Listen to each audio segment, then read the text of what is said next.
저는 기본적으로 제가 이제 민중신학 연구자로서 제가 가지고 있는 기본적인 이 신학적 입장이 우리가 저는 이제 구원이 하늘에서 뚝 떨어진다고 생각하지 않고 또 역사와 분리돼서 일어날 수 있다고 생각하지도 않아요. 개인 구원이든 사회적인 구원이든 또 해방이든 어떤 표현을 하든 또 지배로부터 벗어나는 것, 또 억압으로부터 벗어나는 게 구원이라고 한다면 이때 중요한 게 그 억압이 뭔지, 지배가 뭔지부터 일단 얘기를 해야 구원이 설명이 될 수 있잖아요. 어떤 상태로부터의 구원인지. 그러니까 그렇기 때문에 우리가 어떤 상태로부터의 구원을 이야기하기 위해서도 우리가 어떤 상태에 있는지부터 일단 이야기를 해야 한다고 생각해요. 근데 저한테 우리가 놓여있는 억압의 조건, 지배의 조건, 우리가 구원을 받아야 하는 어떤 전제가 되는 그 상황이 저한테 중요한 그 상황적 그 요소가, 고려해야 될 요소가 자본주의라는 문제이기 때문에 자본주의로부터의 구원, 해방이 중요한데, 자본주의가 문제는 자본주의가 단순히 우리에게 그냥 단순한 억압이 아니라 자본주의 그 자체가 현대 이제 급진적인 신학도 그렇고 현대 인문사회과학자들 특히 이제 종교와 자본주의의 관계에 대해서 탐구했던 많은 마르크스나 베버나 발터 베냐민이나 현대학자 중에 데리다나 지젝이나 이런 학자들이 쭉 이제 계속 보여주고 있는 그 중요한 일관된 강조점이 자본주의 그 자체가 종교적이라는 것이거든요. 자본주의 그 자체가 종교성을 띠고 있고 더 핵심적으로는 자본 그 자체가 신의 자리, 신의 기능을 하고 있고 신의 역할을 한다라는 겁니다. 우리에게 구원도 주고 해방도 주고 기쁨도 주고 슬픔도 주고 우리를 지배하기도 하고 우리의 삶 전체를 사실은 지배하는 전 세계에서 사실은 전 세계 자체를 통합하는 어떤 힘이자 운동으로서 자본이 존재하고 있다는 겁니다. 그런 의미에서 자본을 넘어서지 않고서는 자본에 대한 대결 또는 자본에 대한 비판, 사실은 이것은 신학 안에서도 유구한 역사를 자랑하는 우상파괴 신학이라는 게 있잖아요. 신학은 구약부터 시작해서 신약 바울까지도 계속 이어져 내려온 게 그 시대의 우상과 대결하면서 그 우상을 넘어서서 신을 이야기하는, 그래서 우상을 무시하고는 신에 대한 설명이 불가능한, 왜냐하면 그 우상과 구별돼야 되는 존재니까. 오늘날 우리에게 우상이 뭐냐, 우리가 파괴하고 넘어서야 되는, 그래서 신의 의미를 설명하는 데 있어서 절대적인 어떤 준거가 돼야 되는, 참조점이 돼야 되는 우상이 무엇이냐 했을 때 저는 이제 자본이라고 생각하고, 그런 의미에서 우리가 추구하는 구원이라는 것은 자본, 물씬 그 자체가 결부된 어떤 것이고, 자본이 끊임없이 그것을 방해하고 교란하는 어떤, 그것이 이루어지지 못하게 방해하는 어떤 것이고, 근데 우리가 그 구원은 반드시 자본 안에서만, 이 자본의 어떤 파열 지점, 자본의 어떤 한계, 자본의 어떤 위기, 이 안에서만 저는 구원을 찾을 수 있다고 봐요. 왜냐하면 이 세계 전체가 사실상 예수님이 이 세계를 통치하는 왕이 아니라 물신이 이 세계를, 자본 물신이 이 세계를 통치하는 왕인 이상 우리가 그 세계 안에서 그 세계의 위기와 파열과 한계를 통해서 신학적 구원, 메시아적 구원, 메시아적 사건을 찾을 수 있을 뿐이라는 게 저의 입장이에요. 저는 굉장히 좀 그런 의미에서 구원 최소주의자, 굉장히 좀 구원에 대해서 굉장히 회의적인, 그렇지만 가능성은 있다. 그러나 언제나 우리가 그 가능성은 오로지 자본을 탐구하고 자본과 대결하고 자본을 넘어서서 사유하고 자본의 어떤 위기와 한계를 볼 수 있을 때 우리가 신학의 구원의 자리든 메시아적 사건이든 해방의 자리를 찾을 수 있고 상상할 수 있다는 게 제 입장이기 때문에 저는 물신에 대한 탐구가 하나님에 대한 탐구보다 더 중요하다고 봐요. 물신에 대한 정교한 탐구가 전제되어야만 신학과 하나님, 예수, 그리스도, 기독교, 구원 이런 것들에 대한 상상이 더 첨예해질 수 있고 현실적일 수 있다는 게 제 입장이기 때문에 급진신학은 물신을 탐구 안 하고는, 하지 않고서는 새로운 신학적 그 상상을 할 수 없다라는 게 제 입장입니다. 그래서 이렇게 강좌를 구성할 수밖에 없었습니다.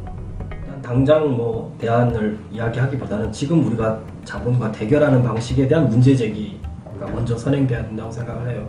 그러니까 우리가 자본을 비판하고 또는 자본주의의 문제를 지적하는 방식에 있어서 우리가 자본주의를 조금 어떻게 이해하고 있느냐에 대한 문제 제기가 저는 먼저 전제돼야 된다고 보는데, 자본주의를 단순히 착취나 불평등의 체제로만 이해를 하는 것은 굉장히 자본주의에 대한 나이브한 이해라고 생각을 해요. 신학이 자본주의 비판에 기여할 수 있는 부분은 아까 얘기했듯이 자본주의가 일종의 물신적인 체제라는 겁니다. 그러니까 우리의 어떤 무의식적인 믿음을 바탕으로 해서 작동하는 하나의 거대한 종교적 체제라는 것. 그렇기 때문에 단순히 가시적으로 드러나는 불평등의 현상이나 노동 탄압이나 이런 어떤 현상만 가지고 자본주의를 비판하는 것은 자본주의의 핵심을 사실은 비판하는 것은 아니라고 봐요. 예를 들면 최근에 이제 서울대에서 서울대 도서관 논란이 있었잖아요. 서울대 그 시설 노조가 파업을 하면서 도서관을 또 파업에 그 영역으로 넣었는데 학생들의 어떤 그 불만이 문제 제기가 있었죠. 그래서 많은 이제 학생들이 오히려 총학생회가 사회로부터 지탄을 받았죠. 그러니까 노동에 대한 존중이 없다. 노동하는 파업하는 노동자들에 대한 어떤 그 지지, 정치적인 올바름의 어떤 감각이나 윤리적인 어떤 너희들이 굉장히 엘리트라면서 그렇게 어떤 사회의 문제에 등한히 한다. 너희 이기적이다. 이런 식으로 서울대 학생들을 비난하는 것은 저는 윤리적인 비판이 문제는 없다. 그러니까 윤리적인 비판이 무의미하다고 생각하지는 않지만 핵심적인 비판이 될 수는 없다고 봐요. 더 나아가는 비판은 서울대 학생들의 자기의 삶과 미래의 삶, 지금의 현재 삶이든 미래의 삶과 그 노동자들의 파업이 노동자들이 문제로 삼고 있는 그 문제가 어떻게 구조적으로 연관이 있는지.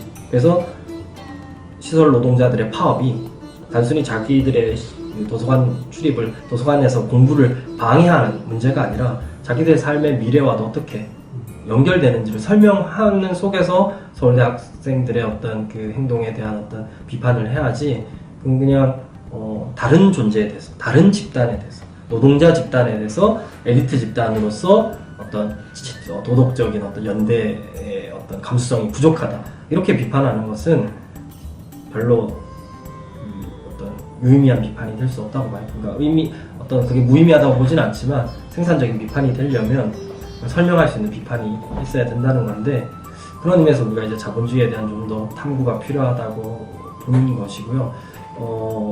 우리가 이해하는 자본주의라고 하는, 특히 이제 노동에 대한 것은, 노동이라고 하는 것은 자본주의 사회를 매개하는 핵심적인 사회적 실체이자 관계이거든요.